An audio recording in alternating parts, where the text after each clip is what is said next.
Abra comigo a sua Bíblia, meu irmão e minha irmã, em Romanos capítulo 8. Nós vamos ler do verso 26 ao verso 39.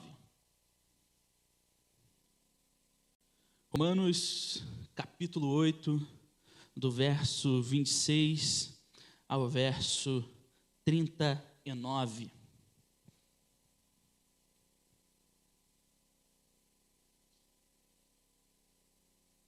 Romanos, capítulo 8, do verso 26 ao verso 39, você pode acompanhar na sua Bíblia física, na sua Bíblia digital, acompanhar também na projeção, ou apenas ouvir de maneira atenta a palavra do Senhor.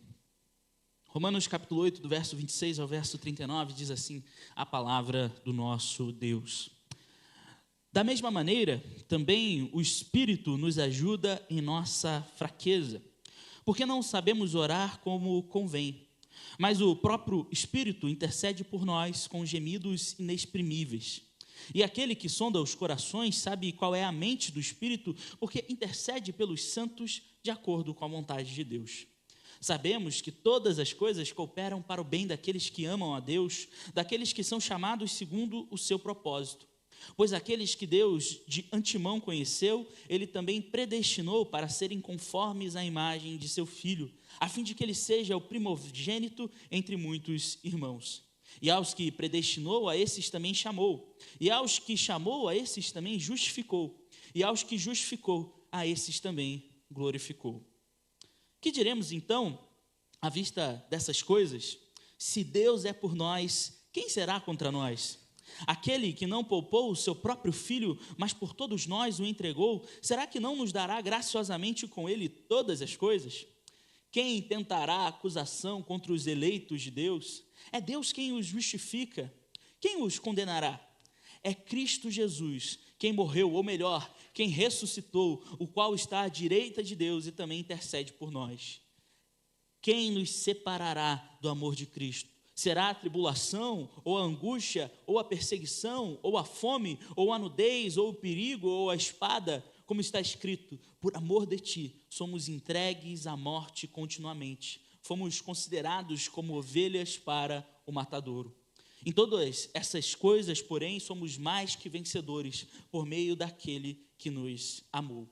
Porque eu estou bem certo de que nem a morte, nem a vida, nem os anjos, nem os principados, nem as coisas do presente, nem do porvir, nem os poderes, nem a altura, nem a profundidade, nem qualquer outra criatura poderá nos separar do amor de Deus que está em Jesus Cristo, nosso Senhor. Aproveite e tire mais alguns instantes de oração silenciosa. Peça para que o Espírito Santo de Deus, esse que nós acabamos de cantar, fale com você nessa noite. Peça para que Ele tire qualquer ruído, qualquer impedimento, para que você entenda e compreenda a mensagem desta noite. Tenha alguns instantes de oração.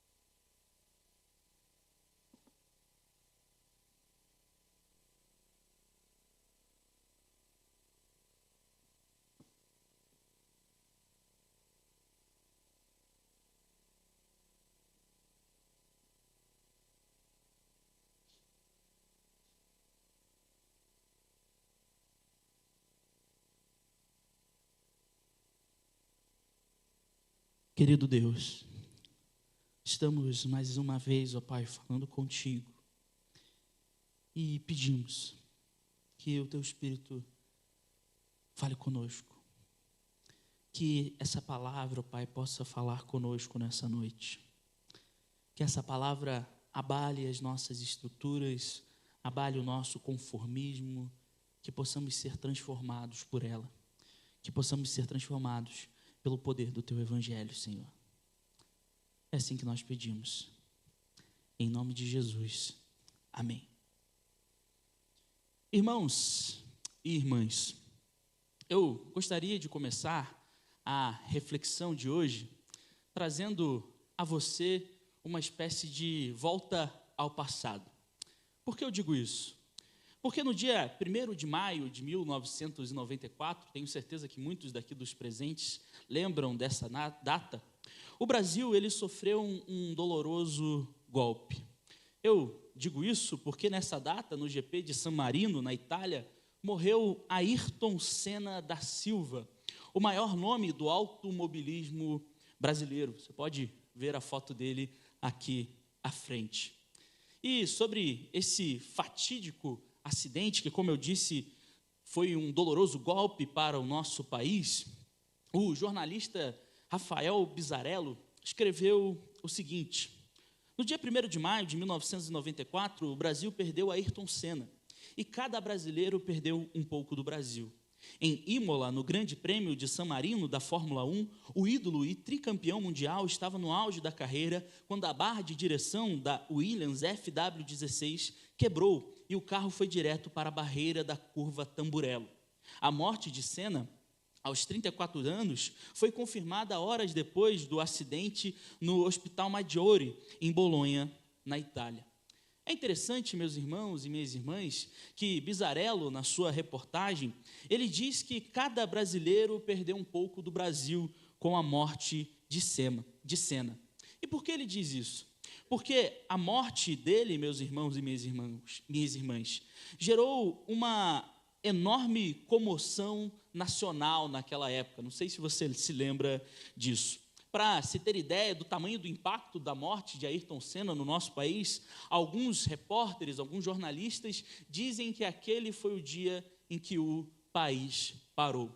Eu não era vivo na época que Senna faleceu, mas me lembro dos meus pais comentando daquele dia onde todos os brasileiros, ao verem aquela notícia, pararam em frente às suas TVs para receberem a informação de que Ayrton Senna havia falecido. Meus irmãos e minhas irmãs, eu trago essa informação do passado, da morte de Ayrton Senna, porque eu queria fazer um questionamento a vocês que estão aqui presentes nessa noite. Eu queria que vocês voltassem ao passado e trouxessem à memória esse personagem icônico da nossa história, do nosso país, e refletissem um pouco na seguinte pergunta: por que será que Ayrton Senna era tão amado pelos brasileiros? Por que será, meus irmãos e minhas irmãs, que todos sentiram tanto a morte de Senna? Há aqueles e aquelas que acreditam que Senna era amado por nunca esconder as suas raízes, por sempre se mostrar como um patriota. Inclusive, Ayrton Senna sempre fazia questão de correr com as cores do Brasil no capacete. O verde e o amarelo eram a sua marca registrada.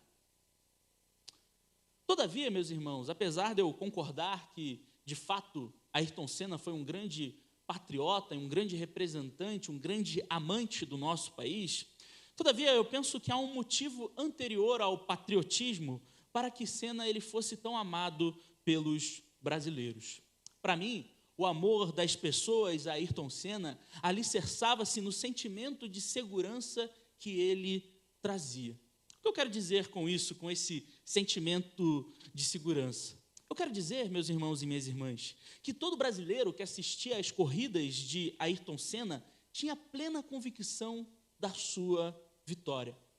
Eles sabiam que, de alguma forma, de alguma maneira, Ayrton Senna iria vencer. E esse pensamento, esse sentimento, ele não era descabido por parte das pessoas. Ayrton Senna, ele tinha números impressionantes em sua carreira. Eu não sei se você se lembra, mas Ayrton Senna ele disputou 162 GPs de Fórmula 1 e conquistou 3 títulos ao longo da sua vida. Além disso, Ayrton Senna subiu em 80 pódios, e desses 80 pódios, 65 foram pole positions, ou seja, em 65 oportunidades, Ayrton Senna chegou em primeiro lugar. Ou seja, ver Senna correr naquela época era sinônimo de vitória. As pessoas sabiam que Ayrton Senna iria ganhar. E isso fazia com que Ayrton Senna fosse amado pelos brasileiros. Um comentarista esportivo chamado Rica Perrone, ele escreveu um texto cujo título é Vocês Nunca Vão Entender. E ele tece umas palavras que eu acho muito pertinentes sobre a sensação de assistir o Senna correr.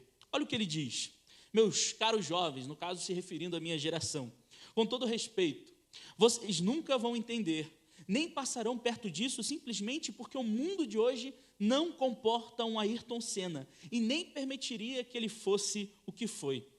Por anos, nossa alegria foi acordar domingo e antes do almoço em família, que era algo sagrado, comemorar abraçado aos pais a vitória do nosso único brasileiro no mundo que dava certo. Esse cara, Ayrton Senna, fez o domingo em família de milhões e milhões de brasileiros ser mais feliz por anos e anos. Como eu disse, meus irmãos e minhas irmãs, Senna transmitia segurança em suas corridas. Senna transmitia segurança de que ele iria vencer, não importasse o que acontecesse. E por isso, ele era amado. E por isso, até hoje, ele é lembrado. E talvez você esteja se perguntando por quê, por qual motivo eu estou citando o Ayrton Senna na introdução desse sermão. E possivelmente fazer muitos dos presentes aqui terem flashbacks, voltarem ao passado e lembrar daqueles domingos pela manhã em família. Mas eu cito, meus irmãos, Ayrton Senna e faço você lembrar dele, lembrar de sua história, porque o teólogo N.T. Wright, um teólogo muito importante, ele afirma que Romanos 8, esse texto que nós acabamos de ler e que foi trabalhado também pelo pastor Rodrigo na semana passada, tem como temática central a segurança. Como assim segurança? Para ele, para N.T. Wright, durante o capítulo 8, Paulo argumenta que todo crente está seguro em Cristo. Lembra da sensação quando você via as corridas de Ayrton Senna e aquela certeza, aquela convicção de que ele iria vencer? Então, a segurança oferecida por Cristo, que é trabalhada por Paulo em Romanos capítulo 8, é parecida com ela. Porém, meus irmãos, ela é melhor. Melhor porque não está relacionada somente com o resultado, somente com a vitória. Ela é melhor, meus irmãos e minhas irmãs, porque Paulo, a partir do versículo 26, elabora que o cristão não possui segurança só na volta de Cristo. Que o cristão ele não possui segurança somente na restauração do cosmos e na restauração de todas as coisas e que o Senhor irá colocar tudo em seu devido lugar. Mas é melhor porque o cristão ele possui segurança que Deus está com ele também durante o trajeto, durante o caminho até a restauração de todas as coisas. Resumidamente, no capítulo 8 de Romanos, que nós temos trabalhado nesses últimos 2 domingos, Paulo está dizendo o seguinte para nós: fiquem tranquilos, Deus está cuidando de tudo, até a redenção e a restauração de todas as coisas. Portanto, meus irmãos e minhas irmãs, nessa noite, prometo que não serei muito demorado, nós iremos explorar essa elaboração paulina, se assim podemos colocar, do sedimento de segurança dado por Cristo a nós e compreender as 3 razões oferecidas pelo apóstolo para que possamos senti-la.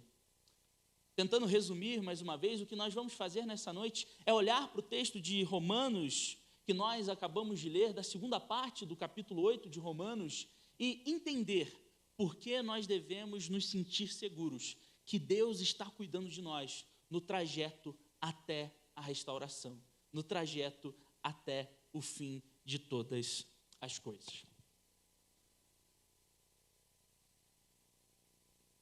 E a primeira razão, meus irmãos e minhas irmãs, elaborada por Paulo para a nossa sensação de segurança, reside nos versos 26 e 27, nos primeiros versos que nós lemos. Nesses 2 versículos, o apóstolo ele garante que as nossas orações são ouvidas pelo Senhor através do Espírito Santo. E sobre esta informação, eu quero te convidar para ler um comentário que eu considero muito poderoso de N.T. Wright sobre esses 2 versículos. Você pode acompanhar aqui comigo. Olha o que esse teólogo escreve. Na última sessão, vimos que o mundo se encontra sofrendo, gemendo com dores de parto da nova criação. Também vimos que a igreja compartilha essa dor, gemendo em nosso profundo anseio pela redenção de nossos próprios corpos, sofrendo em meio à tensão entre já possuir os primeiros frutos do Espírito e o ainda não de nossa atual existência mortal. Assim, a igreja não se deve apartar das dores do mundo. Agora, olha só, descobrimos que o próprio Deus não se aparta do sofrimento do mundo ou da igreja, vindo, ao contrário, habitar no meio de nós, na pessoa e no poder do Espírito. Desse modo, meus irmãos e minhas irmãs, quando Paulo diz a nós que o Espírito nos ajuda em nossa fraqueza, intercedendo com gemidos inexprimíveis, ele está lembrando que Deus permanece lado a lado conosco diariamente. Para usar a metáfora das corridas, o Senhor não está unicamente na linha de chegada ou no pódio para nos dar a medalha nos últimos dias. Ele está correndo com a gente. Ele está diariamente conosco.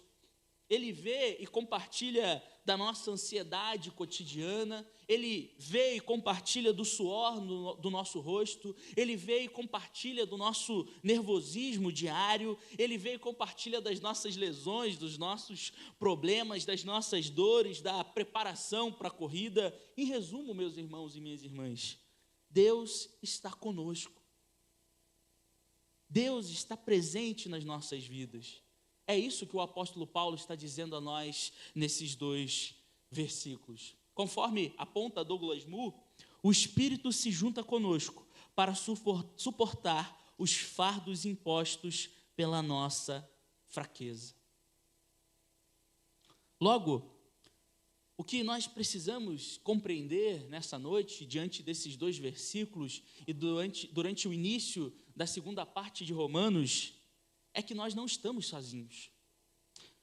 Pode parecer muitas vezes durante a nossa caminhada, pode parecer muitas vezes durante a nossa vida, mas, meus irmãos e minhas irmãs, o Espírito Santo está conosco. O Espírito Santo está caminhando ao nosso lado, está caminhando junto de nós e levando as nossas imperfeitas orações até Deus. Olha que grandioso é isso. Olha que poderoso é isso, meus irmãos e minhas irmãs. Deus está conosco. Deus está diariamente conosco. Seja nos momentos de grandeza, nos momentos de inferioridade, seja durante as alegrias, seja durante os problemas, Deus está lá.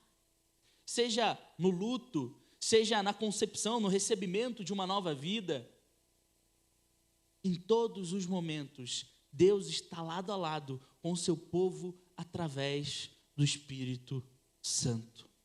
Lembra daquele dia que talvez você tenha se sentido sozinho, tenha se sentido sozinha, tenha se sentido abandonado, abandonada pelas pessoas?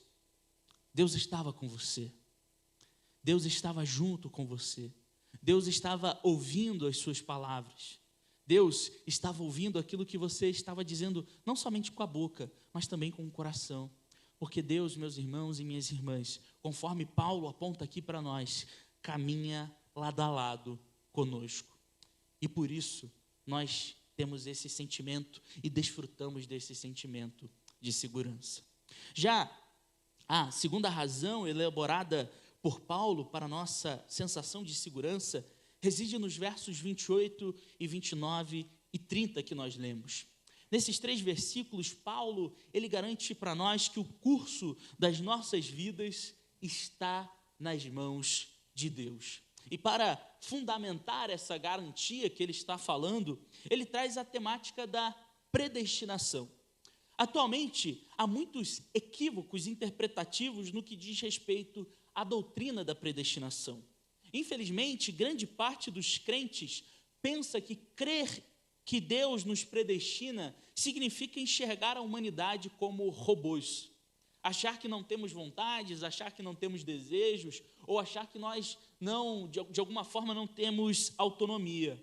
No entanto, meus irmãos e minhas irmãs, quando nós vamos compreender e estudar a doutrina da predestinação, nós vamos perceber que, na verdade, ela se relaciona com a soberania de Deus sobre as nossas vidas.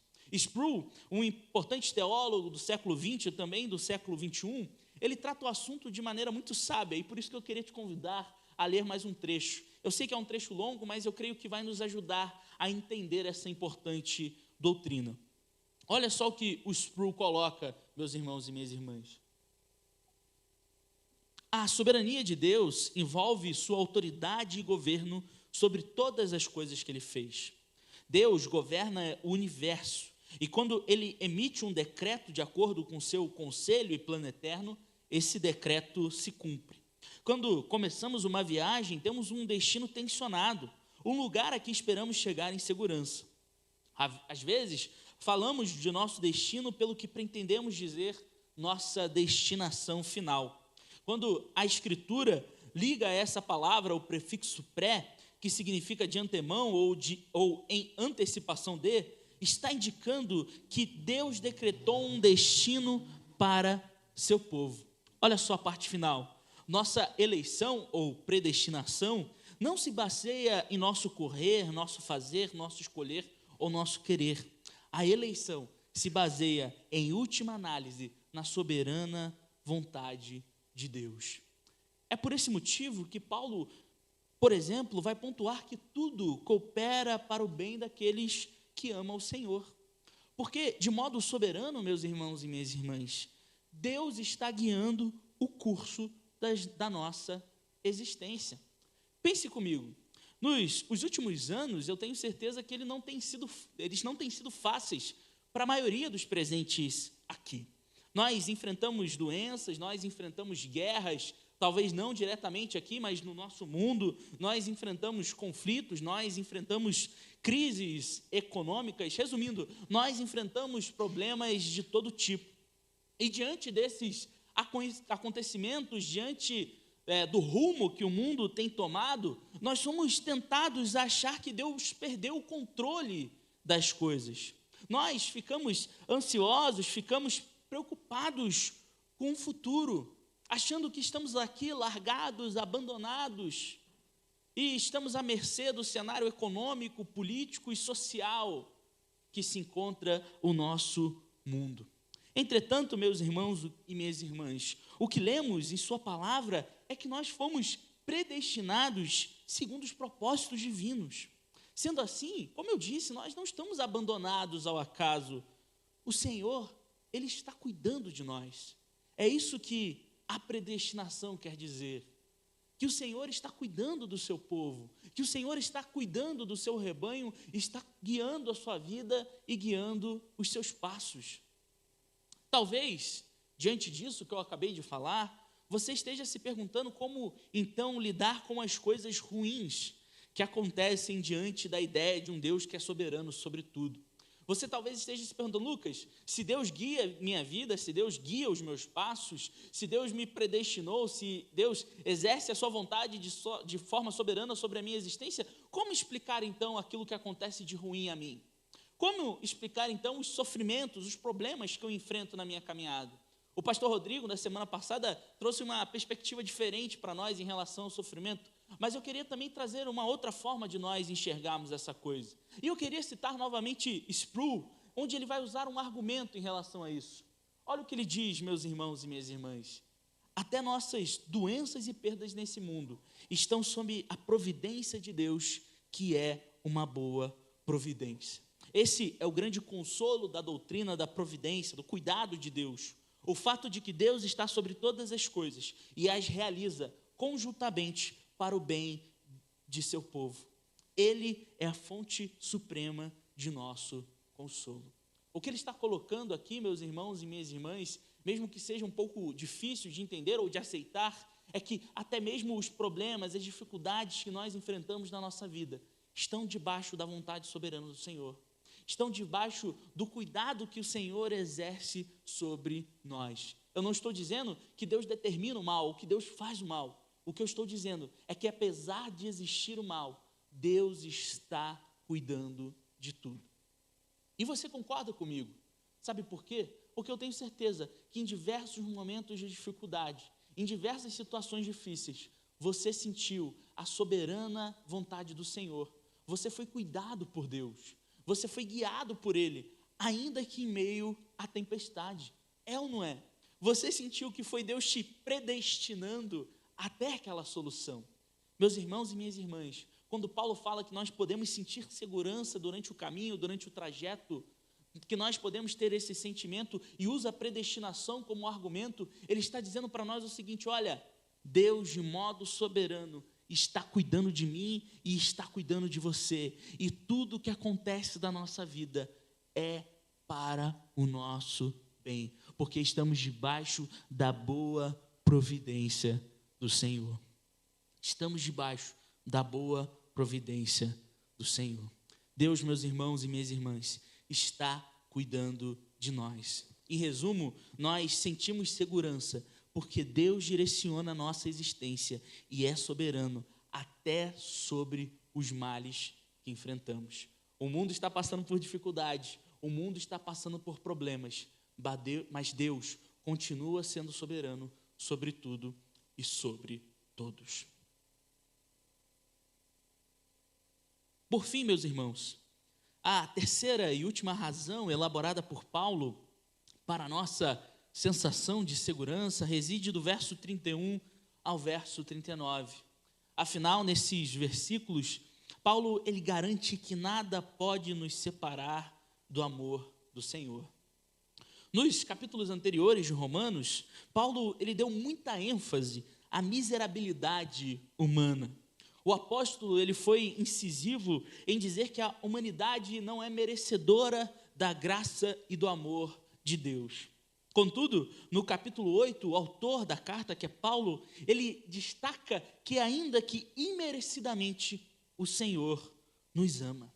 E ama tanto, meus irmãos e minhas irmãs, que entregou seu Filho na cruz por nós. Um teólogo importantíssimo do século IV e também do século V, Santo Agostinho, ele possui uma frase que clarifica esse amor que Paulo está se referindo, que Paulo está escrevendo. Ele diz o seguinte: queres saber o teu valor? Olha para a cruz, tu vales um Deus crucificado. Na teologia reformada, meus irmãos e minhas irmãs, nós enfatizamos com razão a depravação da humanidade. Nós dizemos que o ser humano é mau, que o ser humano é contaminado pelo pecado em todas as suas faculdades. Não à toa, a primeira doutrina calvinista, o calvinismo, é a depravação total. É dizer que o ser humano é mau, porque somente quando enxergamos a nossa maldade, nós enxergamos o tamanho da graça de Deus. Contudo, meus irmãos e minhas irmãs, crer que o ser humano é mau não significa ou não deveria significar que ele não tem valor. Você é mau, eu sou mau, nós somos pecadores, nós somos depravados, o pecado, ele exerce influência nas nossas vidas, mas ainda assim, nós somos imagem e semelhança de Deus, ainda assim nós somos amados pelo Senhor, ainda assim nós valemos um Deus crucificado. Cristo Jesus se entregou na cruz por seres miseráveis como nós. Sabe por quê? Porque ele enxergava valor. Ele tinha amor pela sua criação, ou melhor, ele tem amor pela sua criação. Só por que eu estou falando isso, meus irmãos e minhas irmãs? Porque, infelizmente, me parece que os cristãos, e quando eu falo cristãos, eu também estou me incluindo nisso, estão nos incluindo nisso, os cristãos, eles se esqueceram disso.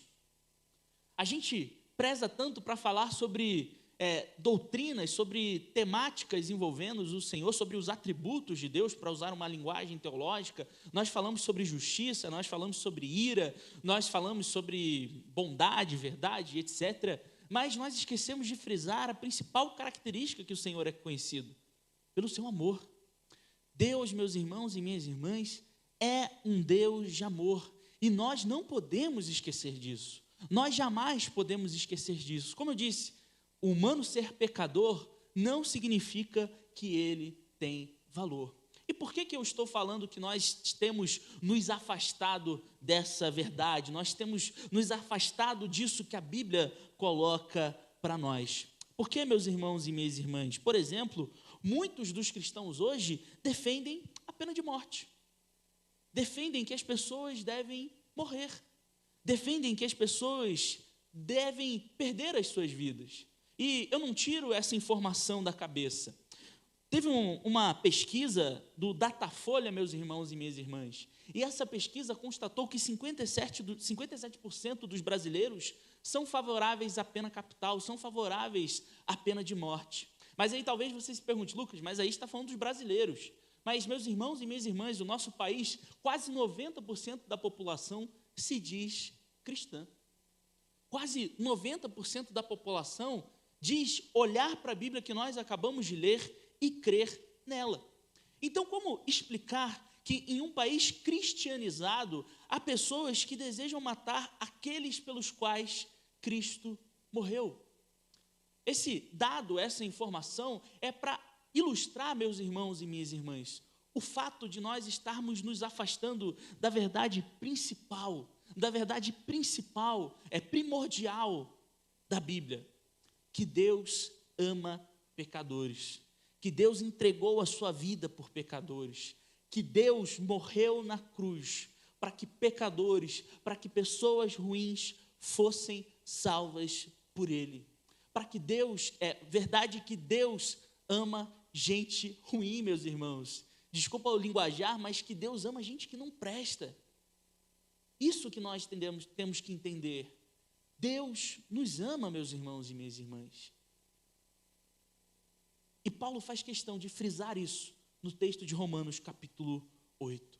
Só que olha só, Paulo, ele vai além, porque ele não afirma somente que Deus nos ama. Ele defende que nós somos inseparáveis do amor de Deus. O apóstolo quer que os leitores de Romanos, e nós também hoje em dia, tenhamos noção da intensidade do amor do Senhor. Não existe nada, absolutamente nada, que faça Deus deixar de nos amar. Olhem só, meus irmãos e minhas irmãs, o Evangelho, ele não tem a ver com performance, ele não tem a ver com meritocracia. O Evangelho tem a ver com Deus amar seres caídos, seres pecadores, e nada que nós fizermos ser capaz de nos separar do amor do Senhor. Talvez em um dia ruim da sua vida, um dia em que você tenha pecado bastante, você tenha pensado, olha, eu acho que o Senhor está me amando menos hoje. Ou talvez num dia que você tenha feito tudo certo, você tenha pensado, olha, o Senhor está me amando mais hoje. Mas eu gosto muito de uma frase de um escritor, Philip Yancey, onde ele sintetiza essa verdade de Paulo da seguinte forma. Olha só o que ele coloca. Não há nada que você possa fazer para Deus te amar mais. E não há nada que você possa fazer para Deus te amar menos. Meus irmãos e minhas irmãs, o que Paulo e Yancey querem nos dizer é que Deus nos ama e ponto. Não existe vírgula, não existe condicional, só tem ponto final. Deus nos ama. Não é Deus nos ama mais, não existe isso. Deus nos ama e nada pode nos separar desse amor. Então, você pode fazer tudo certo, Ele vai continuar te amando. Você pode fazer tudo errado, Ele vai continuar te amando. Porque Deus te ama de maneira intensa e de maneira absoluta. Você indo bem ou indo mal. Porque não há nada de meritório em nós para que possamos de fato receber o amor do Senhor. Todo mérito, meus irmãos e minhas irmãs, está nele. E, já caminhando para a conclusão, eu desejo repetir, meus irmãos e minhas irmãs, aquilo que eu disse no início desse sermão, no início dessa pregação. A segurança que Cristo nos dá não diz respeito apenas ao fim da jornada, mas ao trajeto. Ao trajeto. O pastor Rodrigo, no John Knox, trabalhou nos últimos 2 domingos o livro de Apocalipse. Nós temos visto muitas coisas nas redes sociais, onde os cristãos eles só têm olhado para o fim das coisas, para os últimos dias. Mas o que Paulo está colocando aqui em Romanos capítulo 8 é que Deus está cuidando de nós, está exercendo o seu amor, a sua graça ainda hoje. Não é com amanhã, não é com depois da manhã, é aqui no presente, meus irmãos e minhas irmãs. É aqui e agora. O meu objetivo nessa noite é que vocês se sintam seguros para viver sabendo que Deus cuida de modo soberano e amoroso de nós. Que vocês tenham segurança para entender que Deus está ouvindo as suas orações, para que Deus está cuidando, predestinando a sua vida e que Deus te ama de maneira infinita e de maneira absoluta. E compreendendo tudo isso, nós possamos viver a nossa vida com tranquilidade. A vitória não está reservada somente no fim da jornada. Nós estamos experimentando ela agora, meus irmãos e minhas irmãs. É isso que Paulo, em Romanos capítulo 8, está querendo nos dizer. Então, sinta-se seguro. Deus está cuidando de tudo. Ayrton Senna ganhava as corridas. Deus nos garante a vitória, também no percurso e também no trajeto. Amém? Eu quero te convidar para fazermos uma oração. E enquanto nós oramos, eu quero pedir que o Ministério de Música venha à frente. Nós vamos orar. Depois que nós orarmos, nós vamos nos levantar e vamos cantar a última canção. Porque essa canção fala daquilo que nós acabamos de ler, que nada pode nos separar do amor de Deus, irmãos e irmãs. Nada pode nos separar da sua soberania e do cuidado dele sobre nós. Então, feche seus olhos, curve sua cabeça. Vamos falar com o nosso Deus.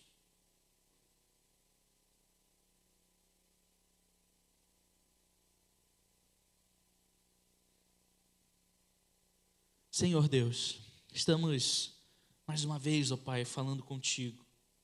E estamos aqui, Senhor, impactados pela verdade do Teu Evangelho.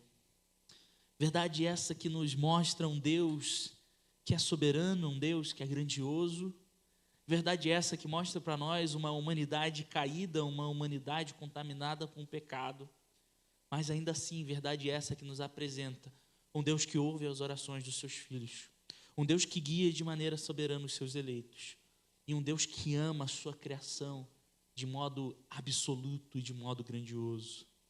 Que possamos então, ó Pai, sentir segurança para viver as nossas vidas, entendendo que o Senhor não cuida de nós somente no final, que o Senhor não está preocupado somente com o fim da jornada, mas que o Senhor está diariamente com a gente através do Teu Espírito Santo, cuidando de nós no trajeto. Que não possamos estar preocupados somente com os últimos dias, mas principalmente, Senhor, com esses dias, que possamos viver sendo ouvidos, cuidados e amados pelo Senhor. Em nome de Jesus. Amém. Se coloque de pé no seu lugar. Vamos cantar mais uma canção.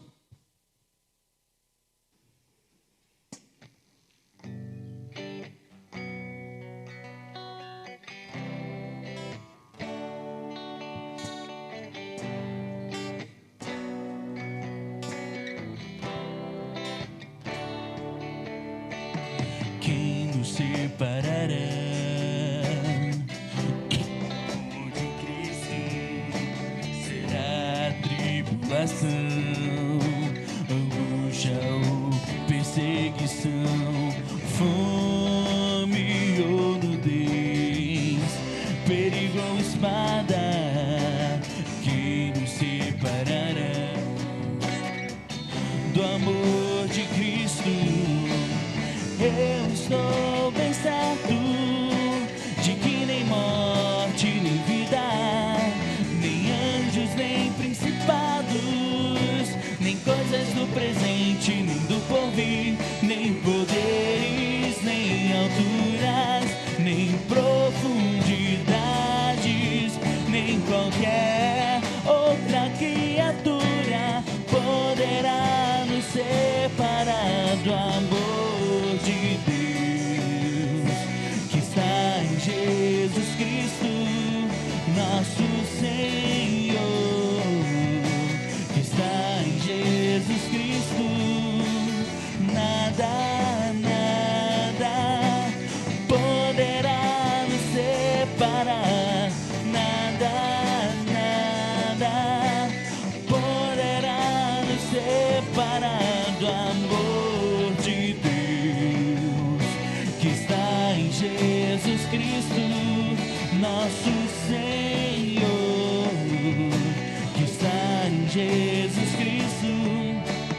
Eu estou bem certo de que nem morte, nem vida, nem anjos, nem principados, nem coisas do presente, nem do porvir, nem poderes, nem alturas, nem profundidades, nem qualquer outra criatura poderá nos separar do amor de Deus que está em Jesus Cristo, nosso Senhor, que está em Jesus Cristo. Nada, nada poderá nos separar. Nada, nada poderá nos separar do amor de Deus que está em Jesus Cristo, nosso Senhor, que está em Jesus Cristo.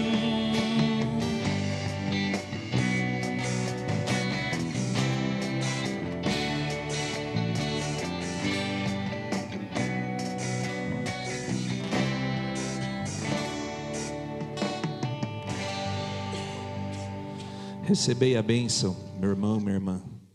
Que a graça do nosso Senhor e Salvador Jesus Cristo, o amor do nosso Deus e eterno Pai, a comunhão e as consolações do Espírito Santo de Deus esteja sobre a tua vida, sobre a vida da tua família, e que nada, absolutamente nada, pode nos separar do amor de Deus. Que essa seja a certeza do nosso coração.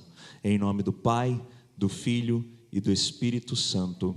Amém. Deus abençoe você, meu irmão, minha irmã, uma excelente semana, e nos vemos aí nas próximas programações.